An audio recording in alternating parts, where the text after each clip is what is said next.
It's an illegal workforce. That's an internet connection and a phone call away. I don't have sex for money. I spend time with men for money. You nailed it. The sex is always free. The world's oldest profession has moved online and indoors. It's all about the glamour and making money. Starts 2 hours for 1,000, 3 hours for 1,300. I'm Mariana Van Zeller, and we're going behind the supply and demand of the escort industry. And what kind of work am I supposed to do? Is sex involved or not?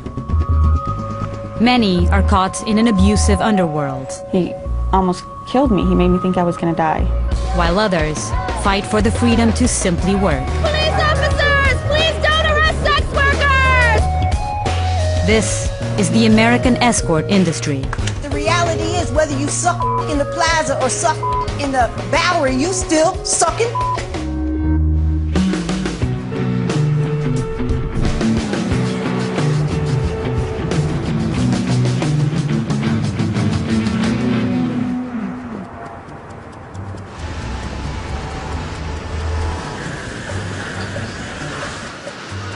The Las Vegas airport.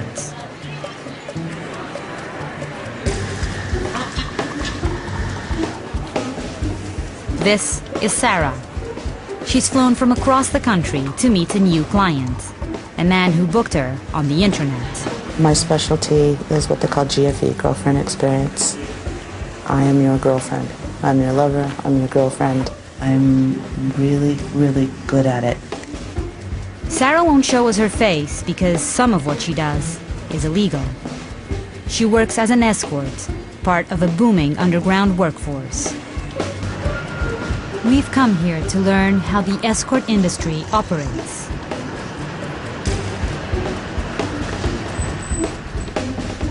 Four hours, 2,400. From the reviews. Las Vegas. Sarah got divorced and needed money, And this would be me. so she joined the sex industry. Starts 2 hours for 1,000, 3 hours for 1,300.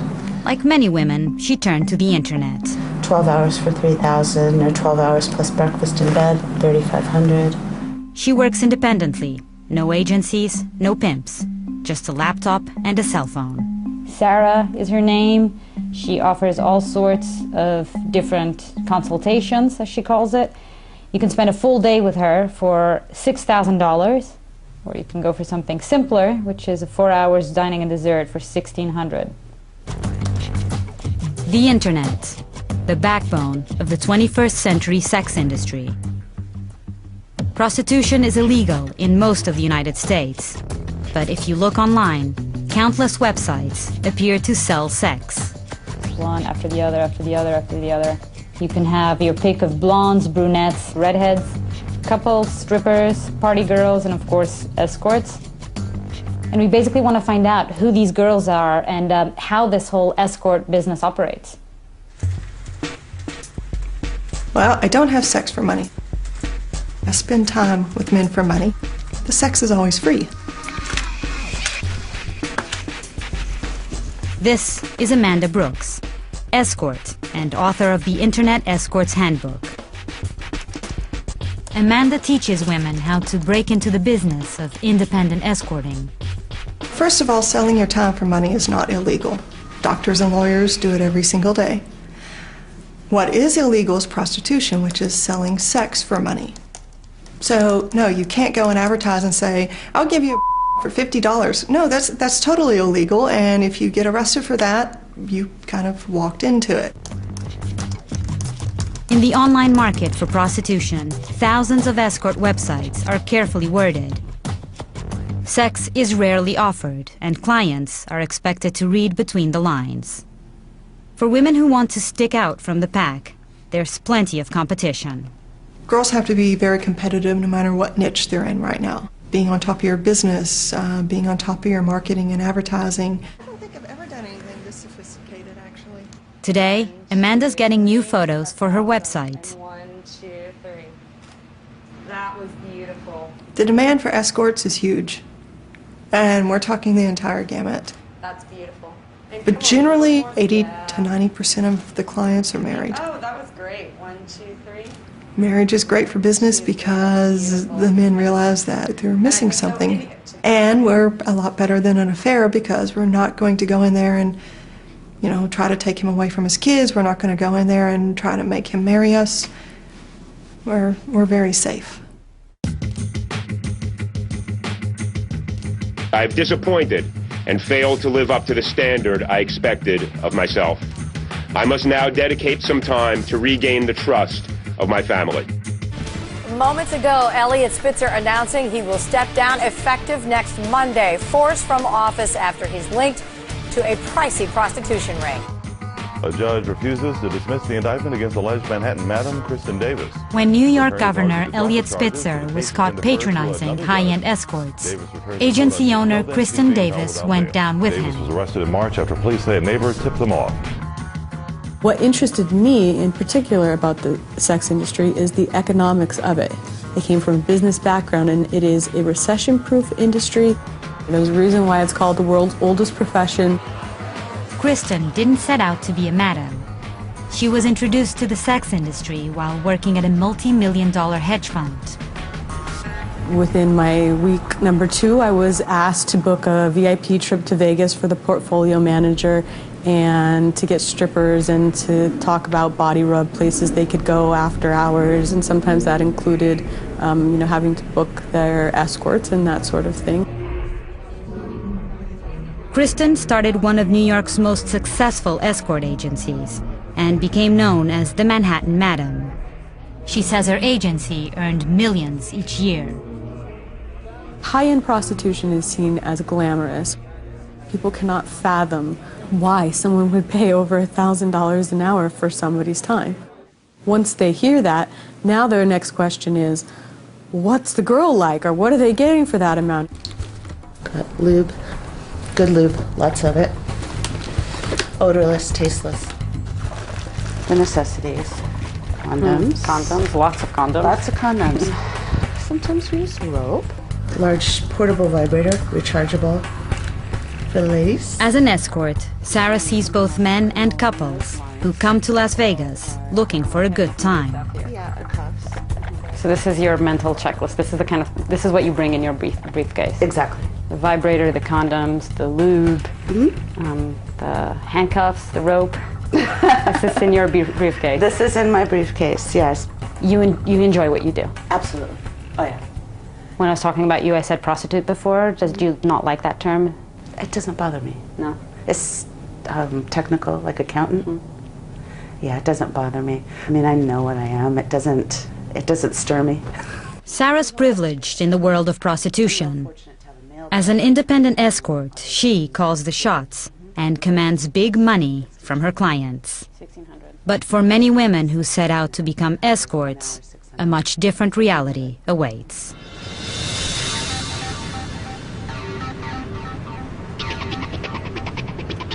The escort industry thrives in cities throughout the United States, but Las Vegas is ground zero.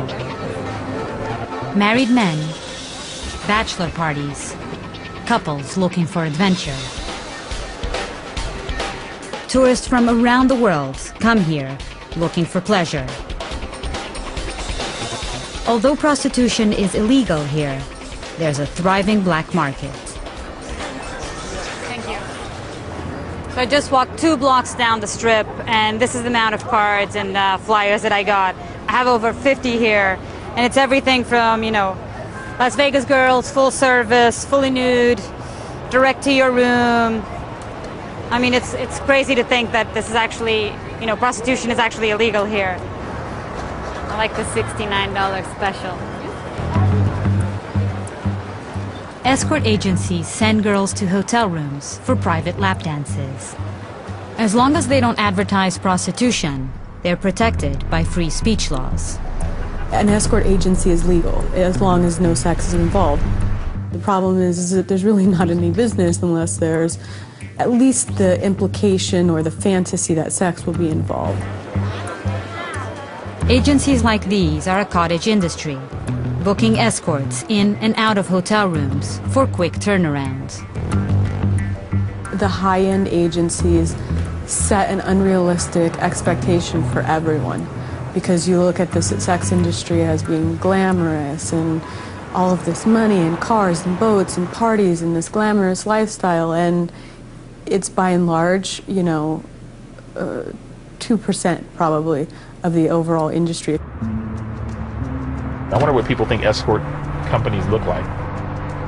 Detective Chris Boffman investigates pimps for the Las Vegas Police Department's Vice Squad.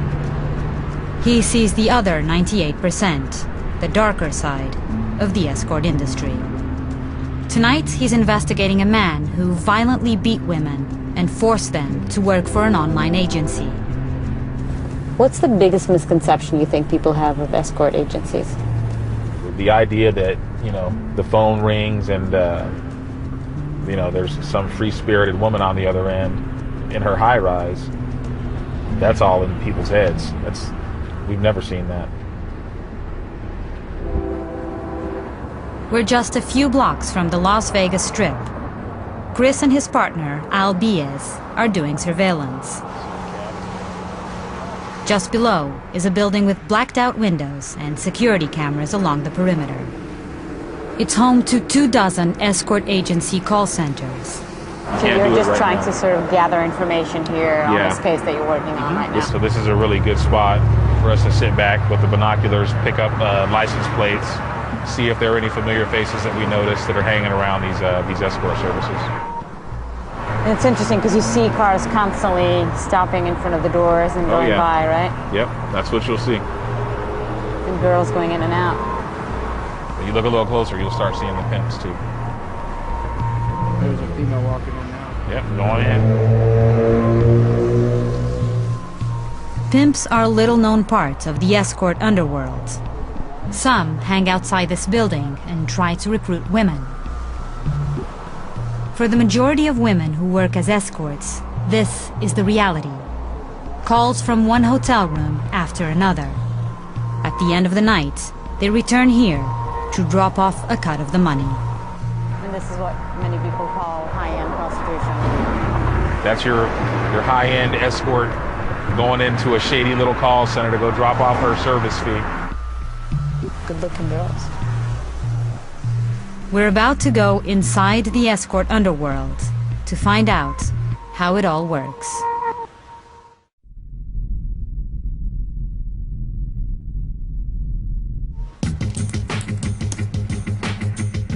The Internet. Much of the sex industry has moved online and flourished. Hundreds of websites are devoted to helping escorts and clients find each other. If they want to be with someone who's a runway model, they choose that. If they want to be with somebody who's PSE or porn star experience, they choose that. There's something for everybody here. On a good week, Sarah spends 15 hours at appointments. She also lies to her family about her double life and says that the risks will make anyone paranoid. It's terrifying. Living with the knowledge that I could be busted because of what I do, it's absolutely terrifying. I worry a lot about it, so I screen the hell out of people. They have to tell me everything about them. Their real first, last name, they have to tell me where they work, they have to tell me how old they are, they have to tell me where they live. Thanks to the internet, I can tell if they're a real person or not. If they're a ghost, I don't see them. They could be Jack the Ripper, they could be law enforcement, they could be lying about anything. And if they're not completely straight up with me, I don't see them. Tonight, Sarah's meeting her new client. He's passed her screening, so she's convinced she'll be safe. There still is a bit of a risk of violence. But really, anybody's biggest weapon is just paying close attention at all times. And if somebody comes in and something doesn't feel right, you trust your gut. There's a lot of girls that get in and try it. Even the ones that are enthusiastic, they'll get in and try it. If it were easy, everybody would stick with it. It's not. It's just not. Not even at my level is it easy.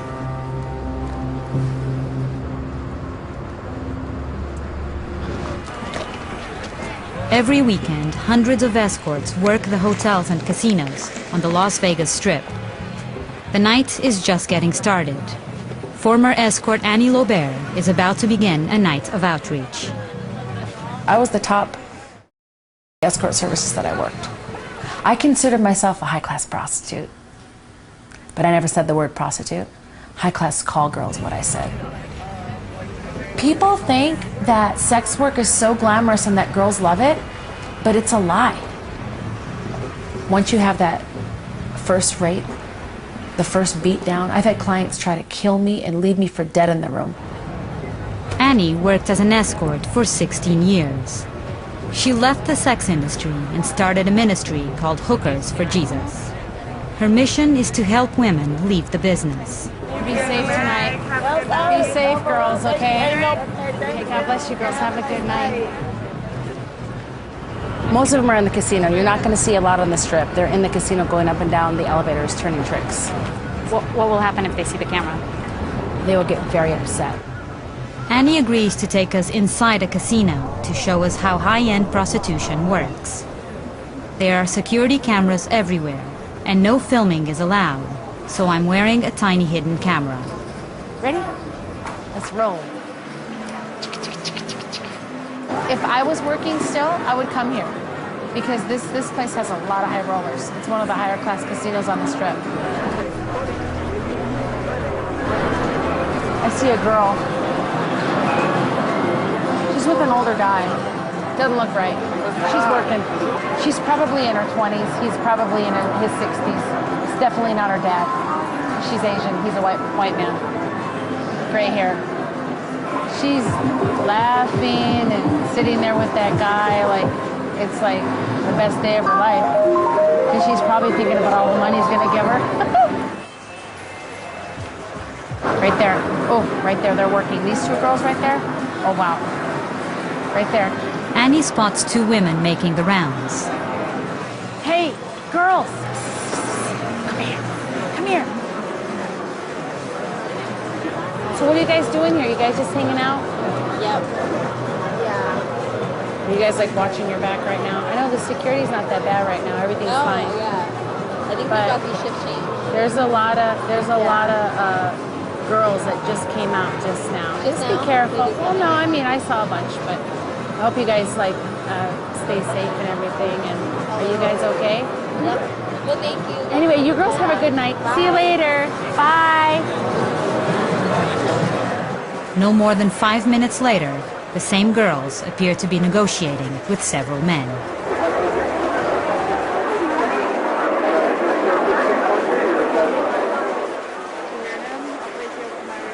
One man offers $600, but they don't seem to come to an agreement.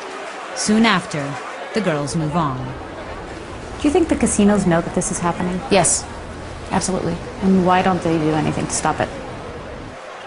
If a man loses $100,000, you're going to want to comfort him, right? Send him a girl, take care of him, woo and coo him, send him some alcohol, so when he wakes up, he'll pull out another $100,000 and gamble it at your casino. You got to keep him happy. We contacted several casinos. They all said that they don't support illegal activity, and employees could be fired for promoting prostitution. Don't let the casinos fool you with their nice security systems. There's people on the take all over the place. Think about it. Everybody was on the take that I knew. The valet drivers, the cab drivers, the limo drivers, the bartenders, the hotel concierge, the host, casino hosts. You name it, pimpin'. Pimps are all around us. What's it like to go on a call for one of these agencies? They sell you. They sell you like a piece of meat. You know, they just don't say it in those exact words. Miss America? Yeah. This woman worked as an escort until very recently. She's a single mother, so she's asked us not to show her face on camera. The agency she worked for was in the same building I visited. If I went in there and I said, look, I'm interested in the escort service, I want to sign up, I want to work for you guys, but I don't want to have sex. They just might not ever call you. I mean, if they go as far as hiring you, they just won't call you. They would just never call me. Yeah. Nobody's going to pay thousands of dollars for a strip tease to see a boob or something. So how many calls were you getting a day? I'd say about like 15 calls I worked until 5 a.m. I was running crazy up and down the strip to all these casinos. Like I started working that much when I met my guy. Pimp, you mean? Yeah. He knew the owner of the escort agency that was part of his sweet talk. So he got me what was called being a priority girl, which was being the top 4 girls escorts to get called out. Like, it's like being an A-lister. Why did you stop? It became physical, and he was abusive. You're a pimp? Mm-hmm. He almost killed me. He made me think I was gonna die. Like, he grabbed me by my neck and dragged me all the way across the room and slammed me on the ground and just kept kicking me. And why? Because I said no. Because he wanted me to go somewhere and I didn't want to go. How many girls do you know that don't have a pimp and are in the escort service? I only met like 2 the whole time. Out of dozens that you met? Oh yeah, hundreds of girls.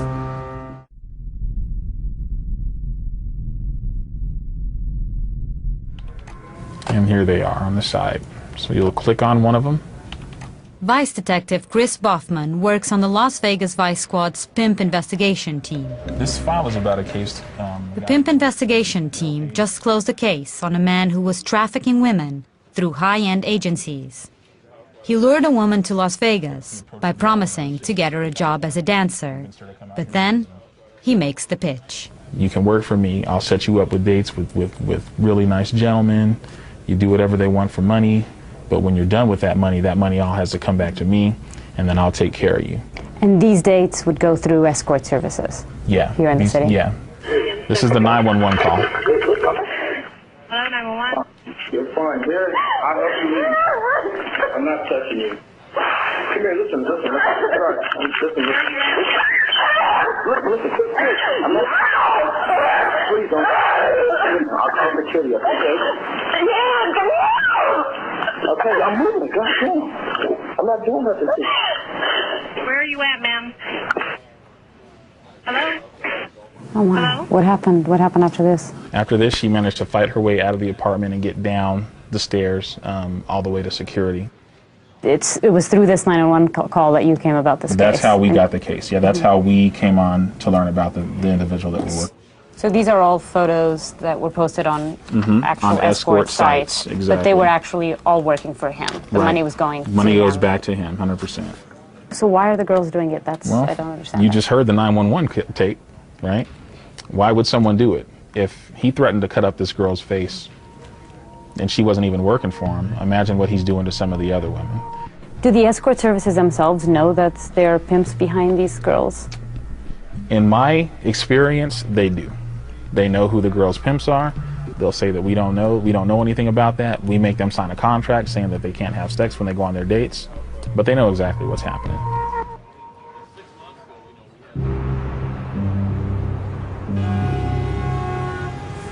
We're on our way to meet with a man who owns an escort service.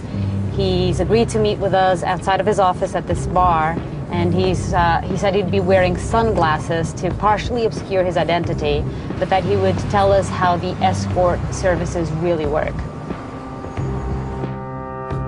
I have local politicians here that, use the service, and I want to be as discreet as possible. For me to do this, I'm really going outside the box, and I'm going to piss off a lot of people. So why are you doing this? Why did you agree to talk to us? I think your audience should know the reality of the business. And what is the reality of the business? Well, it's not all glamour. Is it a profitable business? Oh, very profitable. Modern technology has really increased my business.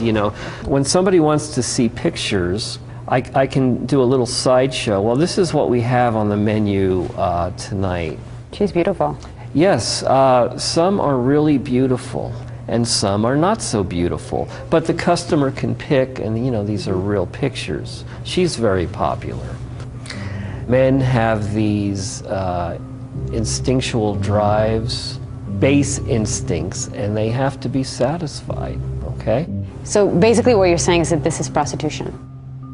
There may be things that go on that's none of our business, wink wink, but the girls sign a contract and we do not solicit prostitution, period. I cannot emphasize that enough. A lot of people have told us that the vast majority of these girls are actually working for pimps through these escort agencies like yours. Okay, that's very true, and I just cannot stand that part of the business. A lot of girls come to work with black eyes, for instance. Because they've been beaten by their pimps? Well, that's the assumption, you know. Getting beaten up is very common. There's a lot of drama in the business, but the unfortunate fact is that they all have men, and I need to make money. So what am I going to do? I need girls. Look at me as a broker of commodities, and the females are a commodity.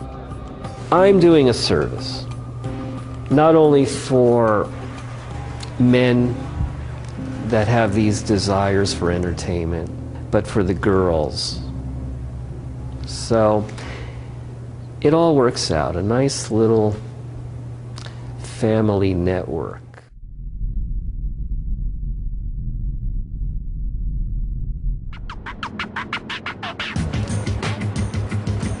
Las Vegas. Prostitution is the city's biggest open secret.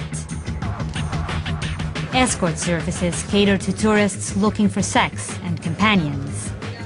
And they have an underground army of promoters to help bring in clients.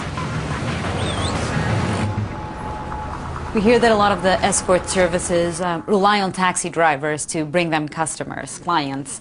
So today our producer Darren here is going to be geared up with a hidden camera, and he's going to try and talk to some of these taxi drivers and you know, see how it all works.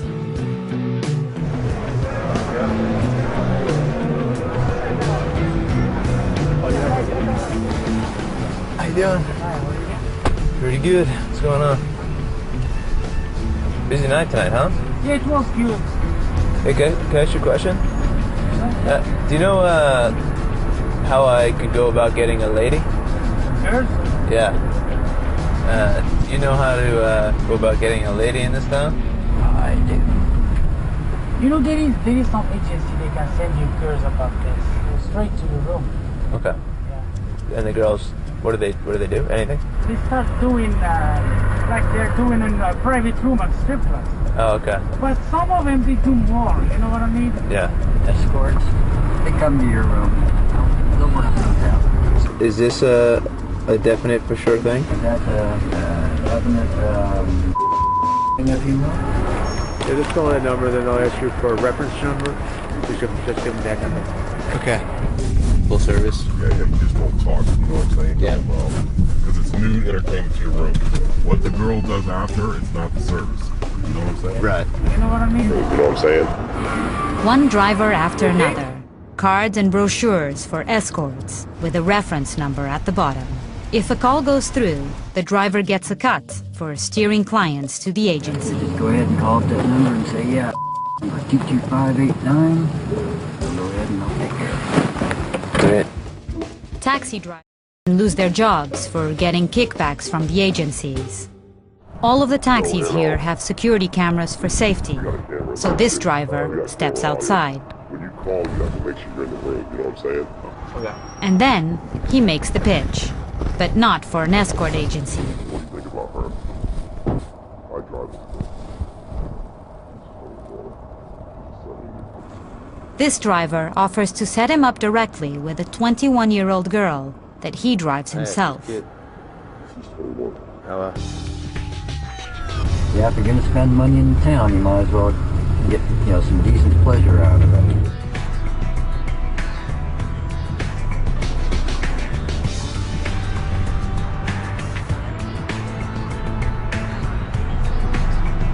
In Las Vegas, an entire underground economy profits from the illegal sex industry. But those who have sex for money are considered a criminal class, and they take on the most risk. Sex work in all of its glorious forms will never go away. I hope it never goes away because I'd be out of a job.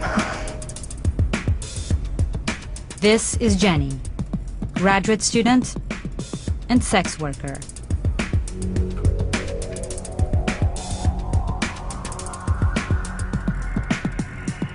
Vegas has become very successful at selling an image of sex and often an image of female sexuality. Corporations make a lot of money off of these images. Unfortunately, workers in the sex industry are not afforded the same rights as others in the service industry. In fact, we're arresting them and spending millions of taxpayer dollars on arresting them and throwing them in prison. Jenny heads the Las Vegas Sex Workers Outreach Project, fighting for the rights of prostitutes who work illegally in the city. I accept the reality that there are young people, old people of all genders, of all sexual orientations forced into the sex industry. I don't think that it means we need to criminalize people in the sex industry.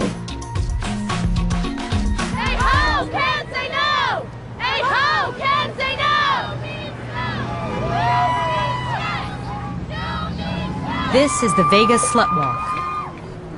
Hundreds of activists have gathered on the Strip to protest sexual violence. The provocative clothing is part of the message. Be nice to sex workers! For countless illegal sex workers, rape and sexual violence are common. If a woman is raped, she's asked if she's a whore. If a whore is raped, she's asked, what did you expect? As if selling erotic services somehow meant that she couldn't actually be raped. People in the sex industry who are working illegally are not able to go to law enforcement when they need help. For instance, if a customer becomes violent, they can't go to law enforcement and ask for protection.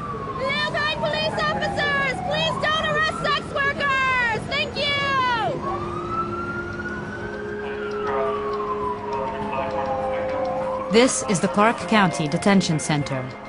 Each year, thousands of prostitutes come through this door. It's just past midnight. We're here at the jail, and they just brought in this woman who is a suspected prostitute. They're checking her for any weapons or drugs, and they say that this is when this place starts getting busy. By the end of the night, if there are double squads working, or depending on how many detectives there are out working streets or enforcement, by 3, 4 in the morning, this whole back row could be full. Vice detectives routinely arrest prostitutes in undercover stings in hotels and casinos. But the escort services are more difficult to target.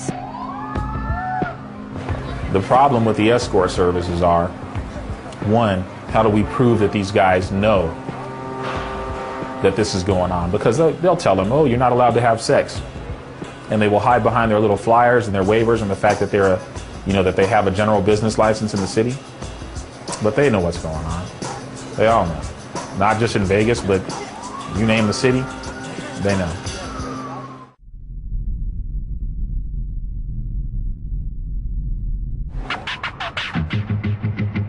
In major cities throughout the United States, escort agencies and law enforcement play a cat-and-mouse game.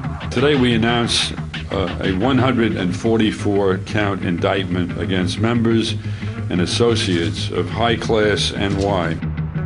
In New York, an alleged high-end prostitution ring is busted.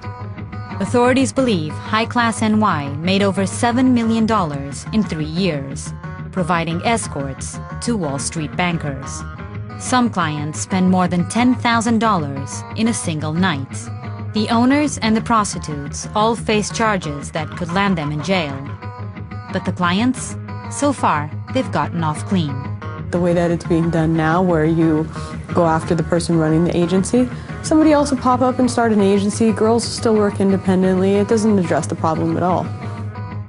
Girls won't work if there are no clientele. So you have to address the demand. I want you to look at me. Not like that, you're nasty. 53 years old, 27 years with HIV. They're going to see your picture. They're going to see your name. They're going to see your This is Brooklyn's John School. Most of these men were busted trying to buy sex from an undercover officer. The district attorney's office is trying out a new approach, targeting demand for prostitution. Their secret weapon? Rosetta, a 53-year-old former prostitute who's now HIV positive. The John School teaches men that prostitution is not a victimless crime. Physically I'm there, right? But emotionally I'm not there. I'm trying to play tic-tac-toe on the ceiling. I'm trying to think about anything about except where I'm at. The reality is I was not even thinking about you. It was all a dream. It doesn't often serve me to get up in front of a bunch of strangers and talk about something that caused a lot of shame and pain in my life. But I'm willing to do that if it can help somebody. So I started with the escorts, agency, making good money, to eventually, because of the drugs, ending up at a street level. You'll hear like girls that work in the escort service saying, I'm not like that nasty. You know what I mean? I work in the escort service. I'm not on the street giving head for $20 or $15. And they put each other down. But the reality is, whether you suck in the plaza or suck in the Bowery, you still sucking. Right? I think a lot of people involved in the sex trade industry will say that they're fine with it and that there's no kind of side effect emotionally for them. And I think that they say that because they have to justify being in that. But what else would she say if she's still doing it? So I do think there's sex workers that do it because they like it. In the beginning, they're in the honeymoon phase.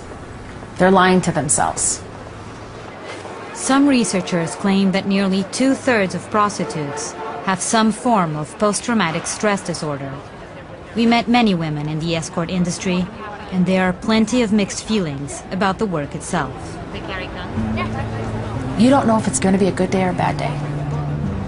Paranoia, low self-esteem, fits of rage, massive depression. There's voices in your head that say, just end it. You're just an ex-prostitute. You'll never be anything but a whore. What did it feel like the first time you had sex for money? I had to get drunk. The very first time it was just gross to me. I just remember just feeling disgusting.